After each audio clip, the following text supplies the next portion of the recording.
실기 문제풀이에 앞서 수업용 K랩 프로그램을 실행하는 방법에 대해 설명드리겠습니다. 더보기란에 압축 파일을 다운받은 뒤 압축을 풀어주시고 파일 안에 4교시 폴더가 들어가 있는데 여기로 들어가셔서 빨간색으로 된 텍스트 파일을 실행시켜 주시면 다음과 같은 화면이 나옵니다. 수험 번호는 22111112로 입력하신 뒤 이름은 여러분 이름을 입력해 주신 뒤 설치 버튼을 눌러주시면 실행이 됩니다. 설치를 눌러주시면 다음과 같은 화면에 문제 유형과 감독관 확인 번호를 입력하셔야 하는데 실제 시험장에서는 여러분들이 받는 시험지 유형을 체크해 주시면 되고 연습하실 땐 아무거나 상관이 없으니 A형으로 해주시면 됩니다. 감독관 확인 번호란에 7417을 입력한 뒤 로그인을 누르시면 프로그램이 시작됩니다.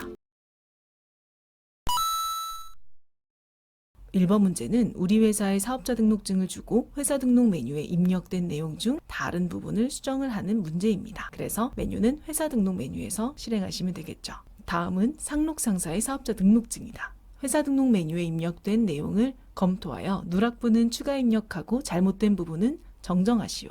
회사 등록 메뉴로 들어가 보겠습니다. 문제에서 주어진 사업자 등록증과 비교를 해보면 잘못 입력된 부분이 3곳이 있습니다. 먼저 과세 유형, 그리고 두 번째는 사업장 주소, 그 다음 계엄 연월일이죠. 자, 수정하는 방법은 간단합니다. 과세 유형은 클릭해서 일반 과세로 클릭해 주시면 되고 사업장 주소는 클릭하고 올바른 주소를 입력해 주시면 됩니다. 서울특별시 강남구 삼성로 145길 11.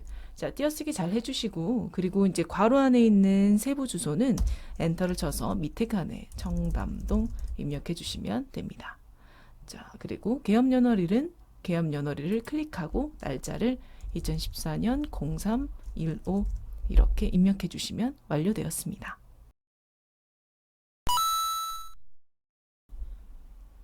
문제 2번에 1번은 거래처를 등록하는 문제로 거래처 등록 메뉴에 문제에서 주어진 내용을 입력해 주시면 됩니다. 거래처 등록 메뉴에 들어가서 금융기관 탭을 누르고 문제에서 주어진 내용을 입력하시면 됩니다.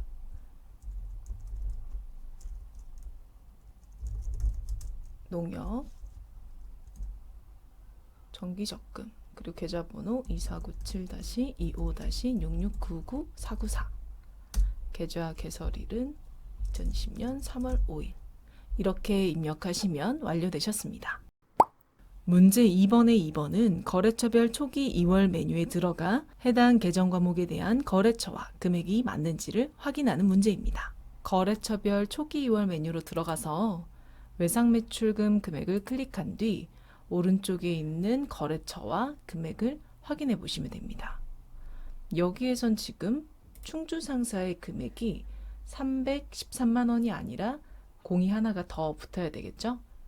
클릭하고 더블 클릭하고 0 하나 이렇게 더 붙여주시면 됩니다. 자, 그 다음에 미지급금을 클릭하고 여기 오른쪽에는 이번엔 산성상사가 금액이 다르죠. 더블 클릭하고 이렇게 수정해 주시면 되겠습니다. 문제 3번은 우리 회사의 전기분 재무상태표를 주고 프로그램에 입력된 내용과 다른 부분이 있으면 수정을 해주는 문제입니다. 전기분 재무상태표 메뉴에 들어가서 수정을 하시면 되겠죠. 전기분 재무상태표 메뉴로 들어가서 빠져있거나 수정해야 할 금액을 하나씩 찾으시면 되는데 문제에서는 외상매출금의 대손충당금 금액과 차량 운반구의 감가상각 누계 금액 그리고 지급어음 금액 이렇게 세 가지 금액에 오류가 있죠. 자, 먼저 외상매출금의 대손충당금을 추가로 입력하실 때는 맨 아래에 있는 빈칸을 누르고 대손 엔터 이렇게 치시면 해당하는 계정 과목을 빠르게 검색할 수 있습니다. 자, 여기에서 우리가 외상매출금의 대손충당금이니 이 109번을 입력을 해주셔야 되겠죠. 금액은 72만 원. 자, 그 다음에 차량 운반구의 감가상각 누계액은 금액이 150만 원이 아니라 1,500만 원으로 수정해 주시면 되겠습니다. 자, 그 다음에 지급어음은 이 금액이 아니라 이렇게 수정을 해주시면 되겠죠. 8월 16일 당사는 거래처 대전산업으로부터 상품을 300만 원에 매입하고 그 대금으로 당좌수표를 발행하여 지급하였다. 당좌예금 잔액은 200만 원이고 당좌 차월 한도는 500만 원이며 거래처 입력은 생략한다. 문제를 풀기 전 당좌예금, 당좌수표, 당좌 차월에 대한 내용을 먼저 보고 가겠습니다. 회계에서는 일반 입출금 통장은 보통예금, 수표나 어음을 발행할 수 있게 만든 통장은 당좌예금이라고 하죠. 이러한 당좌예금에서 발행한 수표를 당좌수표라고 하는데요. 회사에서 결제를 할 때 당좌수표를 발행하면 이 당좌수표를 받은 상대방은 은행에 가서 현금 등으로 교환을 하게 되는데 이때 우리 회사의 당좌예금에서 돈이 나가게 됩니다. 이에 따라 당좌수표를 발행했다고 하면 회계상 당좌예금을 감소, 즉 대변에 당좌예금이라고 기록하시면 되겠죠. 이러한 당좌예금을 은행에서 개설할 때 예금 잔액을 초과해서 발행하면 은행이 대신 지급해주고 회사에서는 나중에 은행에 지급해주기로 하는 계약인 당좌 차월 계약을 하게 되는데요. 예를 들면 당좌예금 잔액이 2만 원이 있는데 5만 원짜리 수표를 발행해주고 상대방이 은행에 가서 돈으로 바꾸려고 한다면 은행이 회사 통장에 돈 없는데 못 줘! 라고 하는 게 아니라 은행이 먼저 지급을 해주고 나중에 회사에게 돈을 받아내는 거죠. 당좌수표를 발행한 회사 입장에서는 당좌예금 잔액을 초과해서 발행한 수표는 은행에 빌린 돈이기 때문에 대변에 단기 차입금 또는 당좌 차월로 회계 처리를 하시면 됩니다. 문제로 돌아와서 상품을 매입했으니 상품 계정 과목의 증가로 차변에 상품 300만 원, 대금을 당좌수표로 발행해서 지급했으니 우리 회사의 당좌예금에서 돈이 빠져나갔겠죠? 대변에 당좌예금 300만 원이라고 기록하려고 보니까 당좌예금에 들어있는 잔액은 200만 원밖에 없네요. 그럼 200만 원 감소 후 당좌예금 잔액을 초과해서 발행한 금액은 당좌 차월 또는 단기 차입금 계정 과목으로 처리해 주시면 됩니다.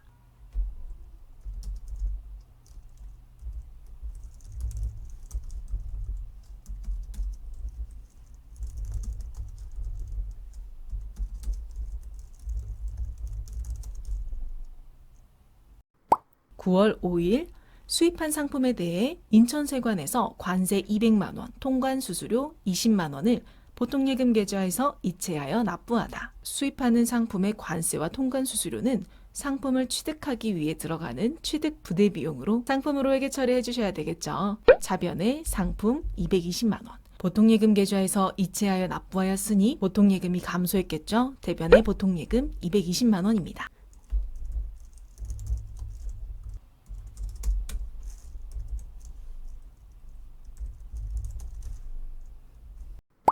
(9월 12일) 신입사원에게 지급할 컴퓨터를 100만 원에 구입하고 보통예금에서 계좌 이체하였다. 회사에서 사용할 컴퓨터는 일반적으로 구입 시 비품이라고 하는 유형자산 계정 과목을 증가시키는 회계 처리를 하죠. 비품이 증가했으니 차변에 비품 100만 원, 보통예금 계좌에서 이체했으니 대변에 보통예금 100만 원입니다.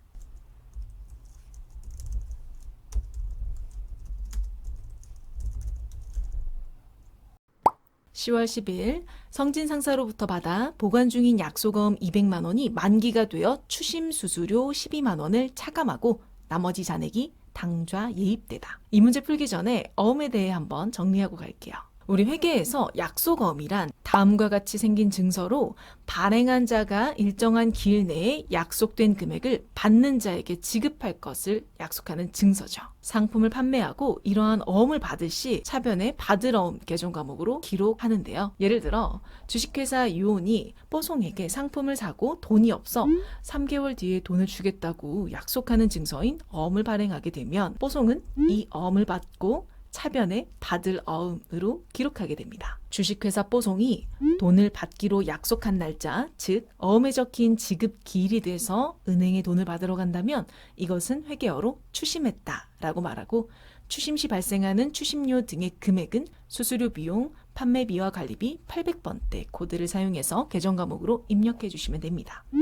이에 반해 지금 당장 돈이 필요해서 어음에 적힌 지급 기일까지 기다리지 못하고 돈으로 바꾼다면 이런 거래는 어음을 할인했다라고 말하고 할인 시 발생하는 할인료 등의 금액은 매출 채권 처분 손실이라고 하는 계정 과목으로 처리를 하게 됩니다. 자, 다시 문제로 돌아와서 문제에서는 약소거음의 만기가 돼서 추심 수수료를 차감하고 나머지 금액이 당좌 예금으로 입금되었다고 하니 대변에 받으러움을 적어서 가지고 있던 받으러움을 감소시켜 주시고 하변에 추심 수수료는 수수료 비용, 판매비와 관리비 코드로 12만 원 입력해 주신 뒤 차변에 당좌 예금을 나머지 금액으로 입력을 해주시면 되겠죠.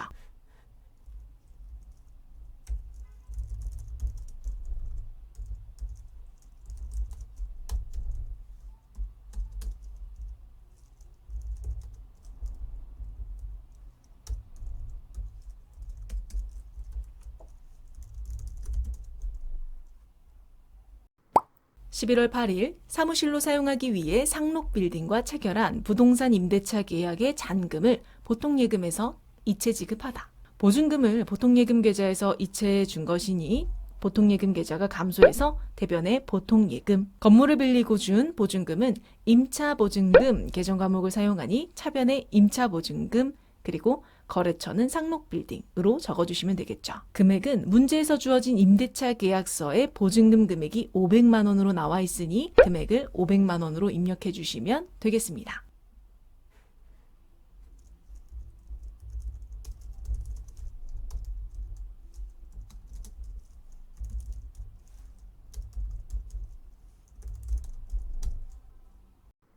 (11월 30일) 서현 상사의 외상 매입금 422만 원을 약정기일 이전에 지급하므로 2만 원을 할인받고 잔액은 당좌 수표를 발행하여 지급하였다. 외상 매입금을 지급하여 감소했으니 차변의 외상 매입금 서현 상사 422만 원, 그리고 약속한 날짜 전에 일찍 갚아서 할인받은 금액은 매입 할인 계정 과목으로 처리하시면 되겠죠? 대변에 매입 할인 2만 원, 입력 시 코드 번호는 상품에 대한 매입 할인이므로 148번으로 입력하시는 점 주의해 주세요. 나머지 잔액은 당좌 수표를 발행하여 지급하였으니 당좌 예금의 감소로 기록하시면 되겠습니다. 대변에 당좌 예금 420만 원.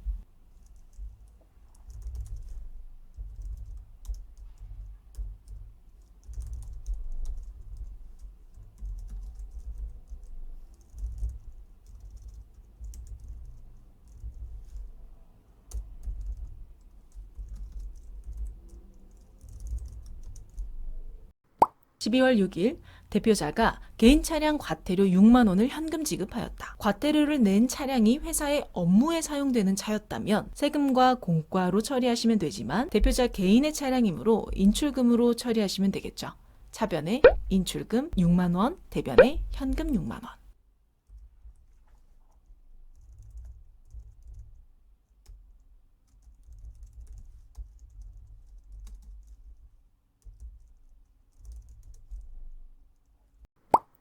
(12월 10일) 다음은 영업팀에서 거래처 임원과의 식사 비용을 사업용 신용카드 BC카드로 결제하고 수취한 신용카드 매출전표이다. 문제를 풀기 전 신용카드 결제에 대해 먼저 알아보겠습니다. 신용카드로 결제했다는 것은 아직 돈을 지급하지 않았다는 것, 즉 외상의 개념인데요.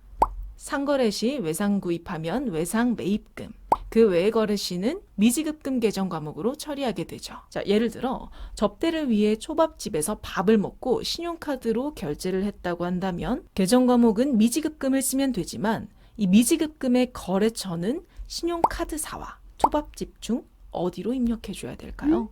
여러분들이 신용카드를 긁은 곳은 초밥집이지만 다음 달 카드값을 낼 때 돈을 지급해야 하는 것은 카드사에 지급을 하셔야 되겠죠? 그리고 돈 안 갚으면 카드사에서 전화가 오겠죠?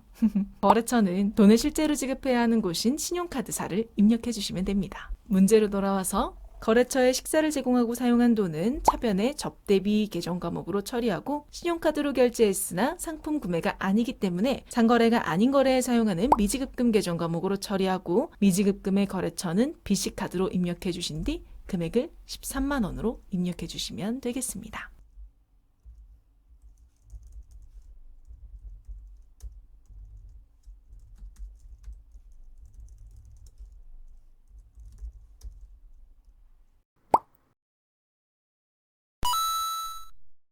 (5번) 문제는 일반 전표 입력에서 입력된 분계를 수정해 주시면 되는 문제입니다. 날짜가 9월 29일이라고 나와 있죠. 그럼 문제를 보기 전에 일반 전표 입력 메뉴에 9월 29일로 들어가서 입력된 분계를 보면서 문제를 한번 풀어볼게요. 당사가 현금으로 지급한 운반비 10만 원은 상품 매출에 따른 운반비가 아니라 상품 매입에 따른 운반비로 판명되었다. 상품 매출에 따른 운반비는 운반비라는 비용 계정 과목을 사용을 하면 되지만 매입에 따른 운반비는 상품의 가격에 포함, 즉 취득원가에 포함시켜야 하죠. 즉 운반비 계정 과목을 상품으로 수정해 주시면 됩니다. 마찬가지로 일반 전표의 12월 5일 분계를 조회하시면 다음과 같은 차변의 가지급금, 대변의 보통예금으로 처리가 되어 있는데요. 문제에서 가지급금이 아닌 외상매입대금을 지급해서 외상매입금이 감소한 것으로 확인되었으니 가지급금을 외상매입금 계정 과목으로 수정해 주시고 거래처도 성진상사로 입력해 주시면 되겠죠. 6번 문제에 들어오는 순간 우리는 나는 지금 12월 31일 결산 중이다 라고 생각하시고 문제를 푸셔야 합니다. 결산자료 입력 문제는 일반 전표 입력과 결산자료 입력 메뉴 두 곳에서 문제를 푸셔야 하는데요. 문제를 본격적으로 풀기 전에 이 네 가지 중에 어떤 건 수동으로 입력해야 하고 어떤 건 자동으로 할 수 있는지를 먼저 구분하신 다음에 수동결산, 그 다음 자동결산 순서로 풀어보시는 걸 추천드립니다. 수동결산은 일반 전표 입력의 날짜를 12월 31일로 입력한 뒤 차변, 대변, 분계를 입력해 주시면 되고 자동결산은 결산자료 입력 메뉴로 들어가 날짜를 1월부터 12월까지로 조회한 뒤 해당 위치에 금액을 입력한 후 전표 추가 버튼을 눌러주시면 됩니다. 자동결산으로 푸는 문제는 기말재고액, 대손충당금, 감가상각비, 설정 등이 있고 이 세 가지를 제외한 나머지는 수동결산을 진행한다 라고 외워주시면 되겠습니다. 자, 문제를 먼저 분류해 볼게요. 1번은 수동, 2번은 수동, 3번 자동, 4번 자동 이렇게 되겠죠? 자, 그럼 수동결산 먼저 분계 후 입력해 보겠습니다. 12월분 영업부 직원의 급여 250만 원이 미지급되었다. 자, 여러분 실제로 12월에 일한 직원의 급여는 돈으로 들어오는 건 12월에 들어오는 게 아니라 1월에 받게 되죠. 자, 현재 날짜인 12월 31일 기준으로 직원의 급여 250만 원은 실제 현금으로 지급하진 않았어요. 하지만 회계에서는 발생주의에 따라 장부에 급여라고 적어주셔야 합니다. 현금 등으로 지급했다면 대변에 현금 등의 계정 과목을 적으면 되겠지만 실제로는 지급했다 안 했다? 그렇죠. 안 했습니다. 그래서 실제로 지급하진 않았지만 회계에서 약속인 발생주의 때문에 장부에 적은 것이니 아직 안 준 비용이라는 뜻의 계정 과목인 미지급 비용 계정 과목으로 대변에 적어주시면 되겠습니다.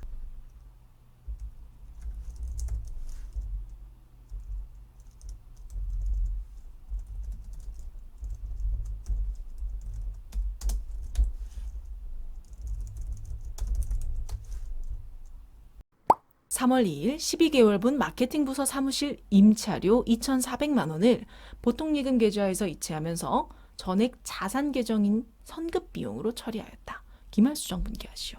사무실 임차료에 대한 부분 중 올해 기간에 해당하는 임차료는 임차료 계정 과목으로, 내년분에 해당하는 부분은 선급 비용 계정 과목으로 처리가 될 수 있도록 수정 분계를 해주시면 되는데요. 현재 문제에서 임차 기간이 1년이고 금액이 2,400만 원이니 한 달에 200만 원인 것을 계산해 볼 수 있겠죠. 문제에서는 12개월분 2,400만 원을 전부 선급 비용으로 처리해 놨다라고 하는데 발생주의에 따라 기말수정 분계를 한 후의 장부에는 21년 3월부터 12월까지 10개월분에 해당하는 2천만 원은 임차료 계정 과목으로 처리되어 있어야 하고 22년 1월부터 3월까지의 3개월분에 해당하는 400만 원은 선급 비용 계정 과목으로 처리가 돼야 되겠죠. 그렇다면 기말에 해야 하는 분계는 선급 비용으로 적어놓은 2,400만 원 중 2천만 원을 감소시켜주고 임차료 비용 계정 과목으로 변경을 해주시는 분계를 해주시면 되겠습니다. 그래서 차변의 임차료 2천만 원, 대변의 선급 비용 2천만 원으로 회계 처리해 주시면 되겠죠.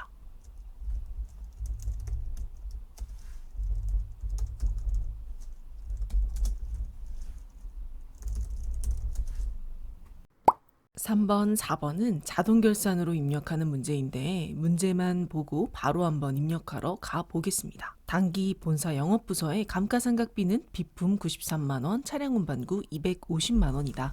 자동결산을 입력할 땐 결산자료 입력에 들어가서 날짜를 1 엔터 이렇게 치면 1월부터 12월까지가 조회가 됩니다.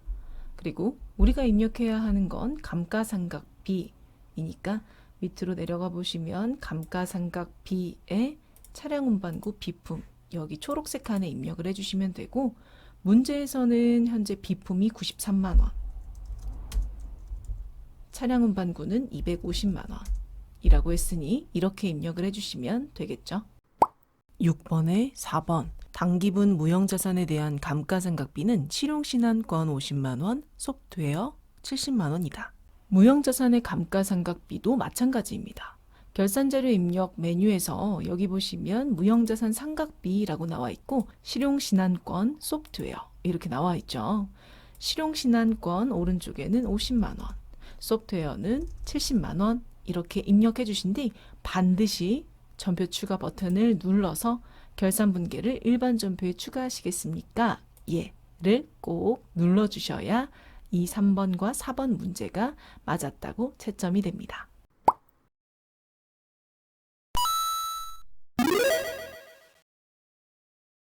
(7번) 장부조회 문제는 장부관리 메뉴와 결산재무제표 문제에서 요구하는 답을 찾는 문제입니다. 일반적으로 우리 시험에 나오는 키워드별 조회해야 하는 장부는 다음과 같습니다. 계정 과목에 대한 금액을 찾아야 할 때는 총계정 원장, 계정 과목 또는 분류의 합계를 찾거나 현금 거래, 대체 거래라는 키워드가 나오면 일개표, 월개표, 거래처명, 거래처 코드 등의 거래처와 관련된 내용은 거래처 원장, 거래에 대한 금액이 아닌 건수를 물어보면 계정별 원장, 전기와 비교해서 금액을 물어보거나 날짜를 몇 월 며칠 현재 무슨 금액을 찾아라 라고 하는 형식의 문제를 주면 재무상태표, 손익계산서, 그리고 장부가액을 찾으라고 하면 재무상태표에서 찾으시는 게 가장 효율적으로 찾을 수 있습니다. 장부조회 문제는 한 곳에서만 찾을 수 있는 문제도 있고 그렇지 않은 문제도 있어서 어디서 찾아야 할지 모르시겠다면 이 키워드를 참고해서 문제를 푸는 연습을 하시면 조금 더 빠르게 찾으실 수 있을 거예요. 자, 그럼 문제 다시 한번 풀어보겠습니다. 4월 말 현재 거래처 우정상사의 외상매입금 잔액은 얼마인가? 1번 문제의 키워드는 거래처이죠. 그럼 어디서 찾아야 될까요? 그렇죠. 거래처 원장에 들어가서 날짜를 4월 말이니까 4월 30일, 4월 30일, 그리고 계정 과목은 외상매입금, 그리고 거래처는 우정상사 이렇게 검색해 주시면 문제에서 외상매입금 잔액이 이 금액으로 나왔죠. 상반기 중 발생한 이자 비용 중 현금 지급액은 얼마인가? 여기서 가장 핵심 키워드는 현금 지급입니다. 현금 거래, 대체 거래 키워드가 나오면 일개표, 월개표로 가셔야 되겠죠. 일반적인 다른 장부들은 현금 거래와 대체 거래로 나눠져 있지 않고 합계로 나오지만 일개표, 월개표는 나눠져 있으니 이번과 같은 내용으로 출제가 되었을 때는 일개표, 월개표에서 찾으셔야 되겠죠. 일개표, 월개표로 들어가셔서 여기에서 날짜를 이제 일자별, 월자별로 조회를 할 수 있는데 월자별로 조회를 하는 게 좀 더 편하겠죠. 자, 1월, 6월 이렇게 조회를 하시고 이자 비용 계정 과목은 이제 비용인이 맨 아래에 있습니다. 여기에서 문제에서 요구한 금액은 현금 지급액이니 32만 원이 되겠죠. 상반기 중 소모품비를 가장 많이 지출한 월과 가장 적게 지출한 월의 차이 금액은 얼마인가? 소모품비가 발생한 금액을 월 단위로 조회를 해야 하니 총계정 원장에서 조회하시면 됩니다. 총계정 원장에 들어가서 날짜를 1월부터 6월까지 이렇게 검색한 뒤 그리고 계정 과목은 소모품비 800번대로 소모품비 800번대로 조회를 하시게 되면 여기에 이제 차변에 있는 금액을 비교를 하셔야 되겠죠. 금액을 보니 가장 큰 월은 67만 원인 2월이고 가장 작은 월은 33만 원인 1월이겠네요. 그래서 67만 원에서 33만 원 뺀 차익인 34만 원이 답입니다. 여기까지 전산회계 2급 기출문제 95회차 실무 내용을 같이 풀어보셨는데요. 문제를 풀어보며 어려운 내용이나 궁금한 부분이 있다면 아래 댓글로 달아주시고 도움이 되셨다면 구독, 좋아요 부탁드릴게요. 공부 열심히 하시고 다음 영상에서 만나요. 안녕.